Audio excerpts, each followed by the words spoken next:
Hi all, and welcome back to the studio. We're going to be talking about, well, something that may or may not have happened. Let's investigate.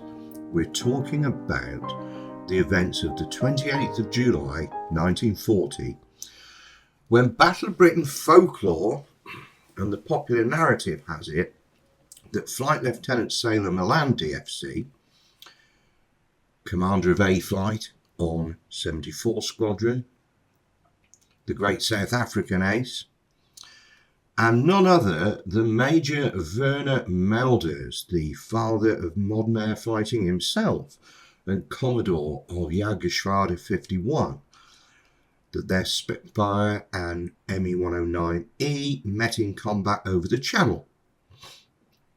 Now, did that happen? I wonder. Some commentators in recent times have suggested that it wasn't Malan who shot up Mölders, but Flight Lieutenant Terry Webster, flight commander in 41 Squadron. So let's delve deep into this, shall we, and have a real look at it. Now, I've obviously got an interest in Malan, and you could say the Battle of Britain, having just finished an 8-volume, 1 million word investigation into it. And I thought we'd talk about this with publication of the second edition of my Sailor Malan Freedom Fighter biography, with a foreword by Sailor's daughter Valerie, lovely lady. And I think probably the best thing to do is just look at the book and just go straight from the book, because that's the investigation as I related it. So what I've written is this. And before I go any further, my training, my professional training, was initially as a police detective and then an academic historian. And my take on researching history is that it has to be evidence-based. Now, the problem is, for some people, the evidence doesn't always match the best story, or it doesn't match the popular narrative, and people get themselves in a right muddle about all this. Now, if it doesn't match the narrative, you've got to say so. You cannot shoehorn history into a preconceived thesis or notion or story that you want to tell. So with that in mind, let's have a look at this. So the day in question dawned fine after the previous day's storms.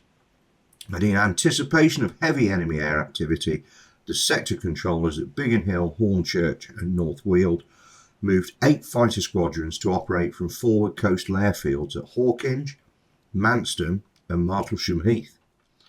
At 0940 hours, Sailor led A Flight of 74 Squadron to Manston, B Flight following an hour or so later. There, the Tigers awaited events. 2 days previously, Squadron Leader Robin Hood's 41 Squadron had arrived at Hornchurch from Catterick and also spent the morning of 28th of July 1940 at Manston. At lunchtime, Hood's Spitfires returned to Hornchurch, remaining at readiness there. The morning passed surprisingly quietly, the only action being when 234 Squadron destroyed a Ju-88 reconnaissance bomber off Plymouth.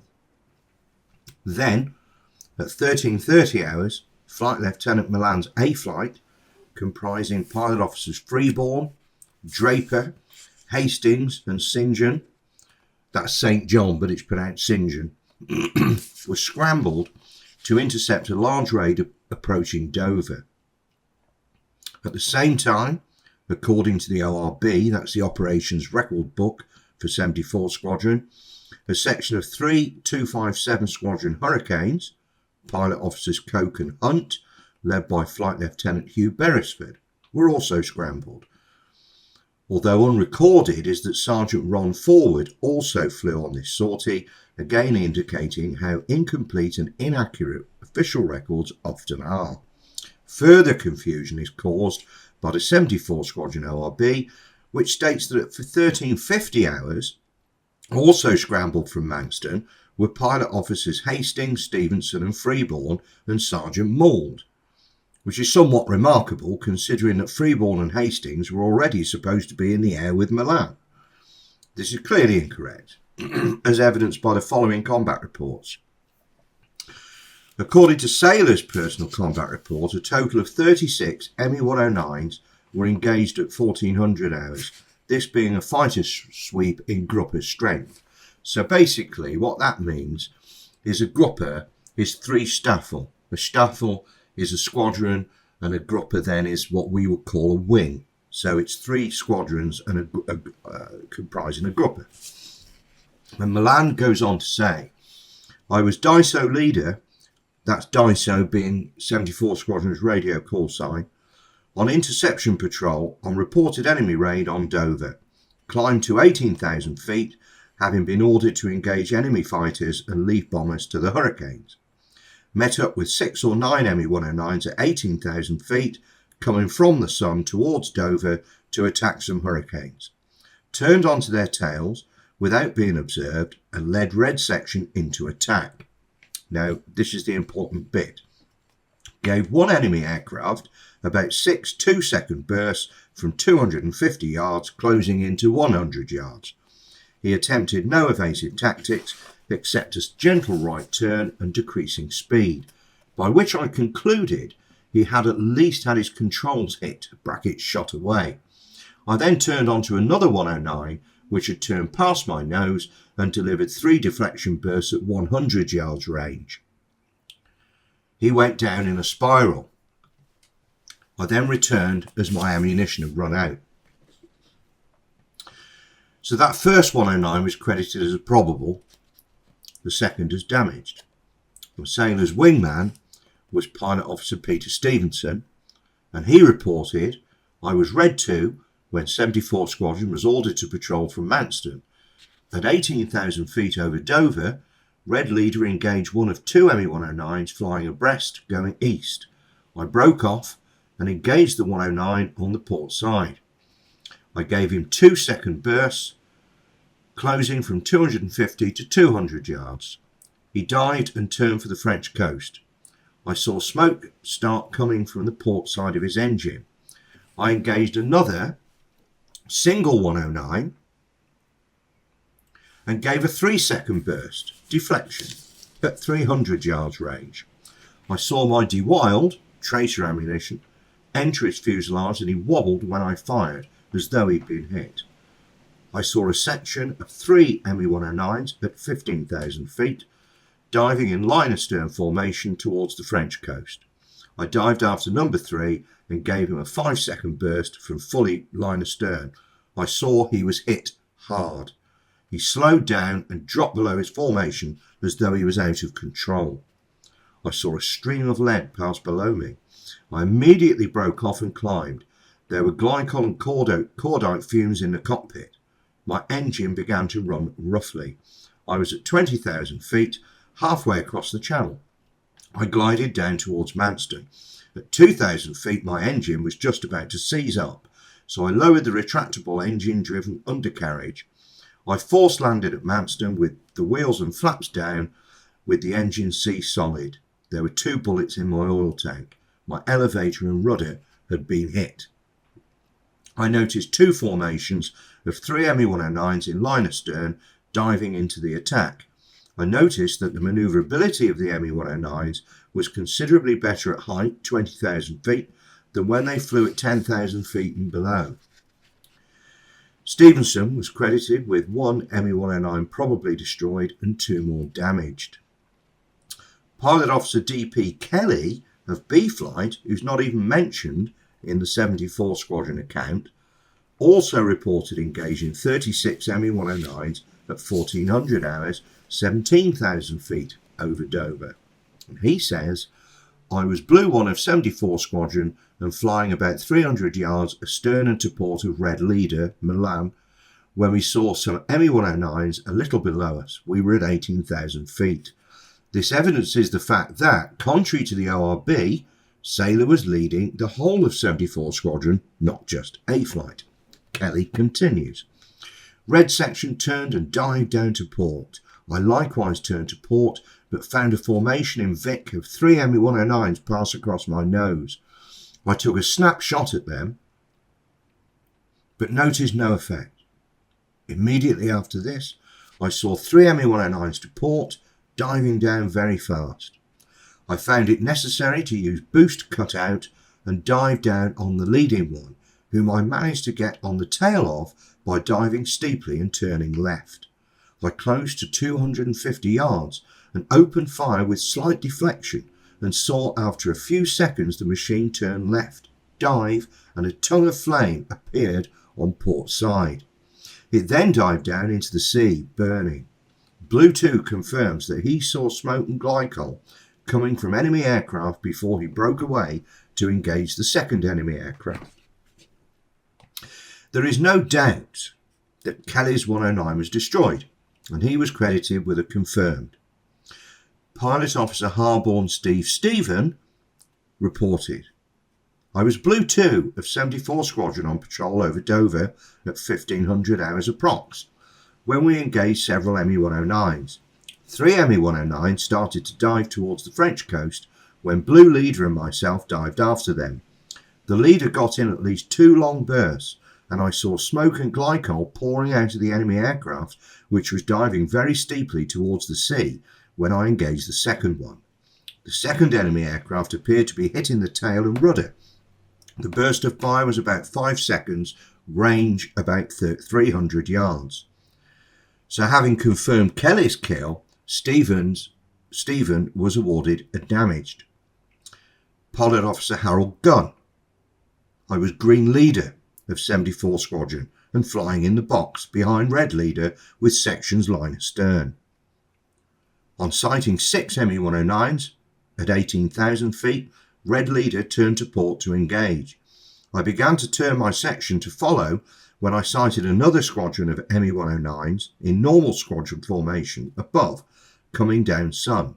I immediately turned to starboard and climbed to engage, height 23,000 to 25,000 feet. In the ensuing dogfight, I found I was isolated. I engaged several Me-109s, about 9 of them, and on several occasions was fired upon by enemy aircraft from the beam, quarter and head on. 1 enemy aircraft I fired on for approximately 7 seconds from dead astern, range 300 to 150 yards. While he was diving on a straight course, he turned slowly on his back and was last seen going down steeply. This aircraft would probably crash 5 to 10 miles northeast of Dover. 1 enemy aircraft I attacked head-on, opened fire at 500 yards. I opened fire at approximately 400 yards. I observed smoke tracings from his guns passing overhead. He broke away straight down underneath me, missing my aircraft by only a few feet. No damage was observed as he passed from view beneath me, but I believe some damage must have been done to him while he broke as I was still firing. Gunn, who will be shot down and killed a few days later, was credited with an unconfirmed. And then we have the report from Pilot Officer Johnny Freeborn. I was flying as Yellow Leader when we intercepted approximately 9 Me-109s at 18,000 feet. Red Leader turned to attack enemy aircraft about 1,000 feet below us. As Red Leader attacked, I observed approximately 30 Me-109s above and behind us. I climbed up and behind them. I attacked one and did a slight deflection attack from above and behind. After a burst of about 2 to 4 seconds at a range of approximately 200 yards, enemy aircraft burst into flames. I was then attacked by enemy aircraft and returned to base. So Freeborn was credited with the Me-109 destroyed but unconfirmed. Pilot Officer Peter St. John. I was Yellow 3 when I saw 8 Me-109s. We climbed to the attack and I attacked an enemy aircraft which had broken away. I got onto his tail and he went into a very steep dive. I followed him and gave him a burst, firing 70 rounds per gun at 250 yards range. I saw my shots going in and I looked behind me to see if there were any enemy aircraft on my tail. I saw 4 Me-109s diving onto my tail. I increased my dive and went into cloud. I came out of cloud into the middle of a squadron of Hurricanes. After coming out of the dive, I could see neither Hurricanes or ME-109s. I climbed to 10,000 feet and endeavoured to find my squadron, but was unable to. I heard over the RT the order to land, so I then returned to Manston. St John was credited with a 109 damaged. During this engagement, the Spitfires of Freeborn and Stevenson were damaged, but both pilots returned safely to base. Sergeant Tony Mould was shot down, bailing out wounded, and Pilot Officer James Young was shot down over the Goodwin Sands and killed. Both Tiger losses recorded at 1420 hours. The Hurricane pilots of 257 Squadron made no combat claims, but one of their number, Sergeant Forward, was shot up and at 1400 hours crash-landed at Hawkinge. This combat therefore took place over Dover and the Channel between 1400 and 1420 hours. According to the 41 Squadron ORB, Hood Spitfires were not scrambled until 1430 hours to carry out an interception patrol over Dover. The following combat claims arose, timed at 1500 hours, 20,000 to 22,000 feet between Dover and Calais. So Flight Lieutenant Terry Webster, OCB flight. I was leading green section over to orbit Dover at 20,000 feet. While the squadron was turning into the coast, I sighted two EA enemy aircraft about 2,000 feet above me. I warned Blue Leader, Squadron Leader Hood, but received no reply. The EA then turned back to attack Blue section. I told Green 3 to come into a number 2 attack position. I opened fire at the outside aircraft, which I then identified as an ME-109, just as he opened fire on Blue 2. I fired a 5-second burst from the quarter, closing to dead astern, opening at 200 yards and closing to 100 yards. I saw the EA pull up and fall into a spin. It spun away very flat, out of sight. I then dived down after another EA. This is interesting. Identified as a Heinkel 113. Now, that aircraft never saw operational service. It was a prototype and it was a propaganda ruse by the Germans. But the number of times Spitfire pilots report having fought Heinkel 113s when they're actually ME-109s throughout the Battle of Britain is phenomenal. On the way down, I was passed by another EA, Heinkel 113. I chased this down to sea level and out to sea. I fired short bursts closing from 100 to 50 yards. I then saw thick black smoke coming from the cowling over the windscreen. I broke off the engagement as I saw 5 or 6 further enemy fighters about 200 feet above me. 2,000 feet above me. I returned home at 0 feet, 12 pounds boost and landed at Hornchurch. So Webster was credited with an HE-113 damaged and a 109 probable. Then we have Pilot Officer George Benny Benions. Yellow section of 41 Squadron were detailed to act as rearguard for the squadron, which was climbing to engage the enemy at 20,000 feet. When I sighted 2 EA diving onto the leading section from above, at that moment, Red 3 sighted the enemy and called a warning to the leading section over the RT. That's radio telephone. The leading section then took avoiding action by turning to port. One of the enemy aircraft turned to port and closed with Mitre Leader, that Squadron Leader Hood, Mitre being 41 Squadron's call sign.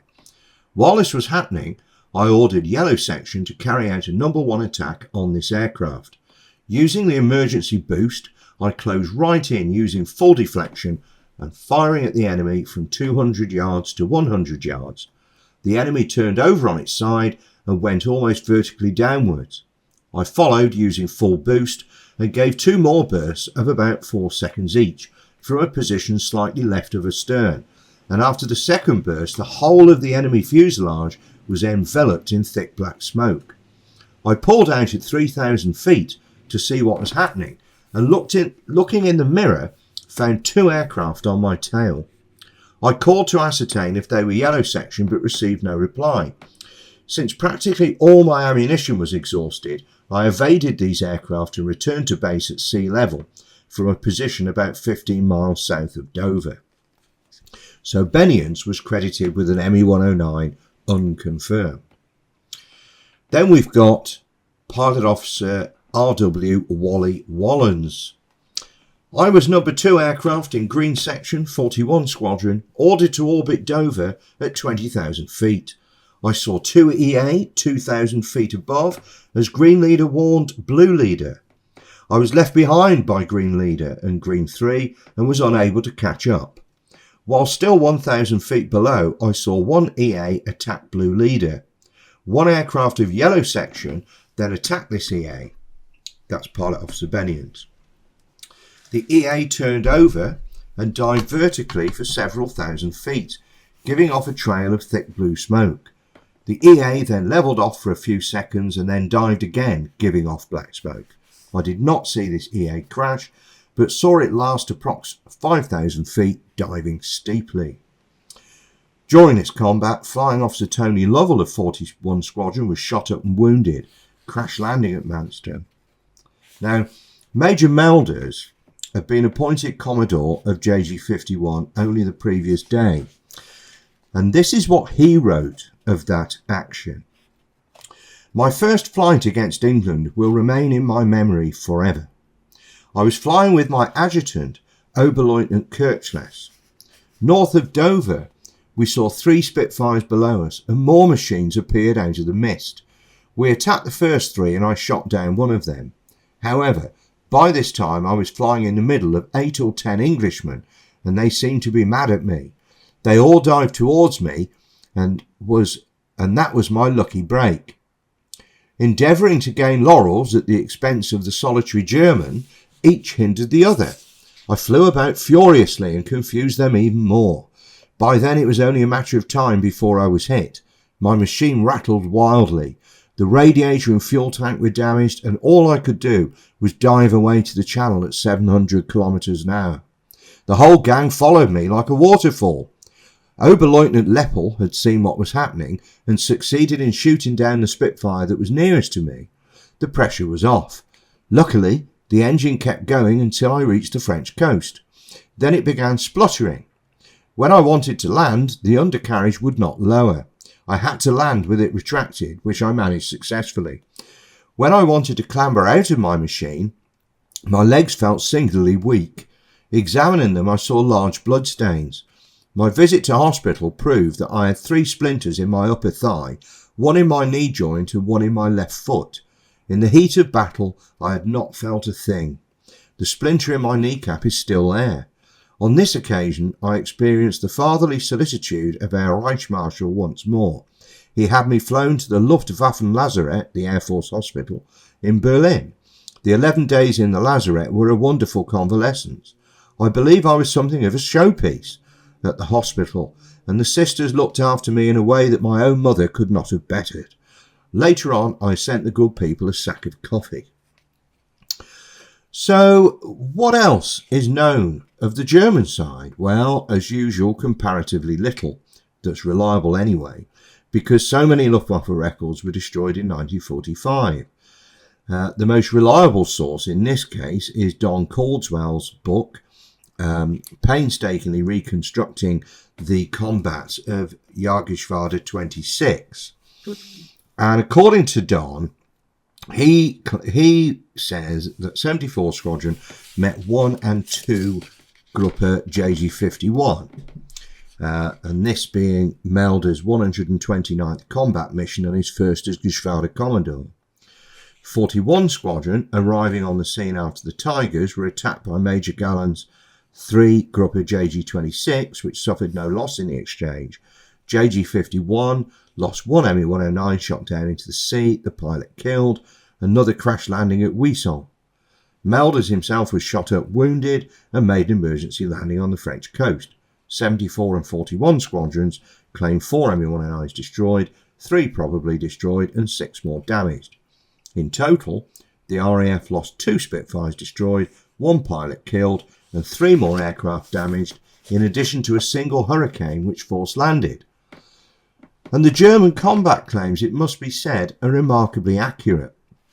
So Major Galland of Stab 3 Gruppe JG-26, that's the staff flight, claimed a hurricane 10 kilometres north-northeast of Dover at 15:14 hours, and this is continental time, so it's an hour ahead.